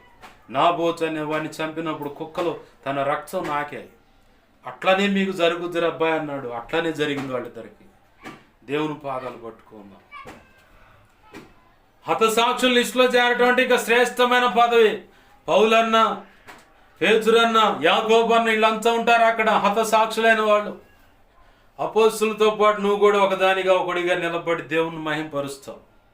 అంతకంటే గొప్ప ఆశీర్వాదం ఇంకెవడు ఇస్తాడు నీకు? ప్రభువులో ఉన్నా మరణమే, ప్రభువులో లేకపోయినా, ప్రభు పనిలో లేకపోయినా, నీ మటుకు నువ్వు భక్తి సాధన చేస్తున్నా మరణమే. కానీ ప్రభు సేవ చేస్తూ మరణిస్తే హతసాక్షుల లిస్టులో ఉంటావు. దేవుని పాదాలు పట్టుకొని ప్రార్థన చేద్దాం. ప్రభువా, నీ పనిలో నేను ఉంటానయ్యా. నీ పనిలో ఉన్నా చావు వస్తుంది, నీ పనిలో లేకపోయినా చావు వస్తుంది. నామకార్థమైన భక్తి చేస్తున్నా చావు వచ్చుద్ది, రోషం కలిగి భక్తి చేసినా చావు వస్తుంది. కానీ నామకార్థమైన భక్తి చేస్తే ఎవడు గుర్తుపట్టడు నా చావుని. అదే రోషం కలిగిన భక్తిలో ఉంటే హతసాక్షుల లిస్టులో ఉంటాను. ప్రతి ఒక్కరు గొప్పగా చెప్పుకోగలుగుతారు. నీ దగ్గర కూడా గొప్ప మెప్పు ఉందయ్యా. దేనికైనా సిద్ధమే ప్రభువా. నీవు నాకు కావాలి, నీవు ఇచ్చిన పని చేయాలి, నువ్వు నిర్ణయించిన ఆ బహుమతి, ఆ కిరీటం నేను పొందాలి. తండ్రి అయిన దేవుని ఎదుట, పరిశుద్ధ దేవదూతల ఎదుట, నీ ఎదుట నువ్వు నిర్ణయించిన ఆ మెప్పు, ఘనత, మహిమ, బహుమతులు అందుకోవాలి. ఆధిపత్యం నేను అనుభవించాలి ప్రభువా. నాకు ఆ కృపని వంటూ ప్రార్థన చేద్దాం. ఒకవేళ నీ మనసు సహకరించకపోయినా ఆయన ఎలా కొట్టుకుంటూ తేవాలో అలా కొట్టుకుంటూ తెస్తాడు. ఎలాగో తెలుసా? చెరుకు రసం పళ్ళు చూస్తున్నాం ఇప్పుడు. దాంట్లో చెరుకు రసంలో ఉన్న పిప్పంతా, దాంట్లో ఉన్న రసం మొత్తం బయటకు వచ్చిందాక వాడు ఒకటికి రెండు అలా మెనకలేసి మరి పూర్తిగా పిప్పిగా మారేటట్టు చేసి అప్పుడు పక్కన పడేస్తాడు. దేవుని పనికి లోబడకుండా నీ ఇష్టం వచ్చినట్టు నువ్వు బ్రతకాలని చూస్తే, దేవుని పని నీకు ఇష్టం లేకుండా, మనసు సహకరించకుండా, నీకు నచ్చినట్టు ఏదో ప్రపంచం ఊహించుకుంటే, చెరుకు రసం బండిని జ్ఞాపకం చేసుకో. చెరుకు గడని ఎలా వాడు పిప్పి చేసి రసం బయటకు లాగేసి తర్వాత పక్కన పడేస్తున్నాడు చూసుకో.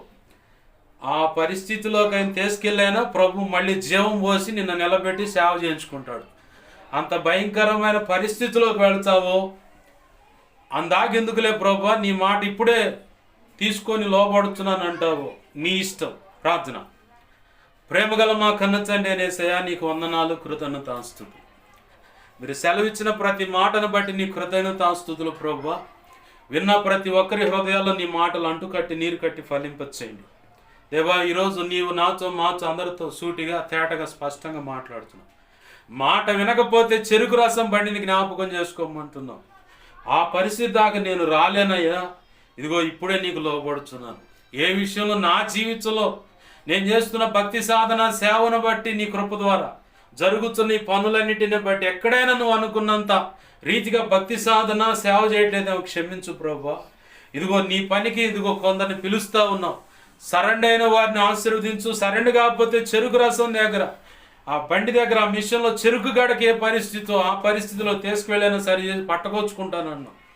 ఆ స్థితి దాకా వెళ్ళక ముందే, ఉన్నాయన్ని కోల్పోక ముందే, మంచం పట్టక మునిపే, ఆరోగ్యం అంతా క్షీణించిపోయి అన్నమంతా వికారంగా మారక మునిపే, చదువంతా నిర్వీర్యమైపోక మునిపే, దేవా నానేవాళ్ళు లేకుండా ఒంటరిగా అవ్వక మునిపే సరిచేయబడి నీ పాదాలు పట్టుకొని నువ్వు అనుకున్నట్టుగా అడుగులు వేయడానికి సహాయం చేయి.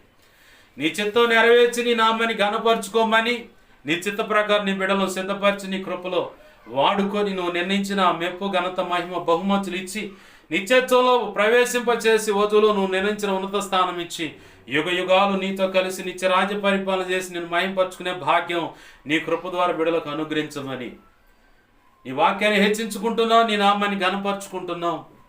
అయ్యా నీ కృపా హస్తాలకు మమ్మల్ని అప్పచెప్పుకుంటున్నాం.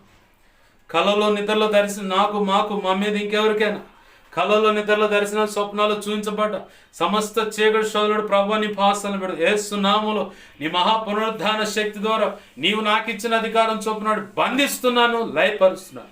బంధించి లయపరిచినందుకు నీ కృతజ్ఞతాస్తుతులయ్యా.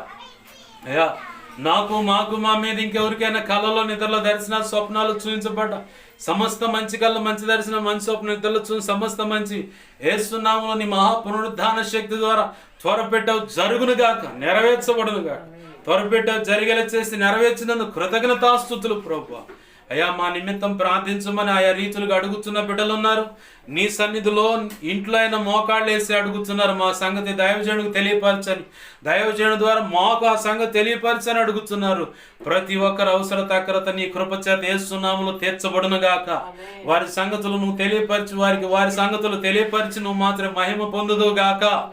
ప్రభువా నా కోసం పరిచయం కోసం చెప్పబడుతున్న దాన్ని బట్టి సోషల్ మీడియా ద్వారా వాక్యాలు విని బలపడుతూ అయ్యా మొరపెడుతున్నారు. ప్రార్థన గతంలో కానీ ఇప్పుడు కానీ ఉపవసించి మరి ప్రార్థిస్తున్నారు. అయ్యా బిడ్డలకు రావాల్సిన దీవెనలు దయచే రక్షించు, నీ కృపలు వర్ధల చేసి ఆధ్యాత్మిక, భౌతిక, ఆర్థిక, ఆరోగ్యపరం కొలతలేని దీవెనలు ఇచ్చి నీ కృపలు అభిషేకించినాక నువ్వు గొప్పగా నీ సేవలో నీవు వారిని బలపరిచి నిలబెట్టి వాడుకుందువుగాక. అలాగూ జరిగించినందుకు నీ కృతజ్ఞతాస్తుతి, ఘనత, మహిమ, ప్రభావాలు చెల్లిస్తున్నాను. సంఘ బిడ్డలు అయా వారు చేస్తున్న పనులను ఆశీర్వదించండి. వారి బిడ్డల జీవితాలు మీరు తోడే ఉండండి. చదువుల్లో తోడే ఉండు, దేవ ఉద్యోగాల్లో తోడే ఉండు. ఎగ్జామ్స్ ఫెయిల్ అయిన బిడ్డలు మళ్ళీ సప్లిమెంట్ రాయబోతున్నారు. వాళ్ళు చక్కగా ఎగ్జామ్స్ రాసి నిన్ను మహింపరచడానికి మంచి మార్కులు సాధించి ఇదిగో తండ్రి ముందు పై తరగతులు వెళ్ళడానికి కూడా సహాయం చేయి.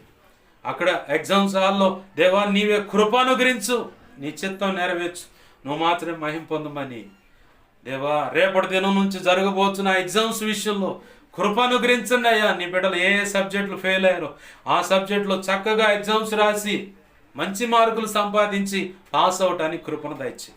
సమస్త విషయాలు తోడుండి మనోధైర్యాన్ని దయచేసి జ్ఞాపక శక్తినిచ్చి నిబ్బరము కలిగిన బుద్ధిని అనుగ్రహించి నీవే తోడుండి చక్కగా ఎగ్జామ్స్ రాయించండి ప్రభు.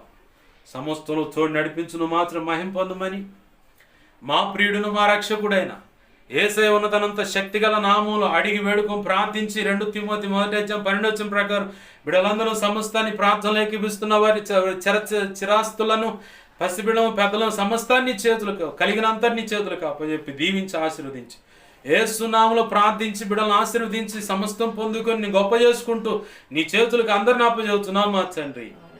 ఆమేన్.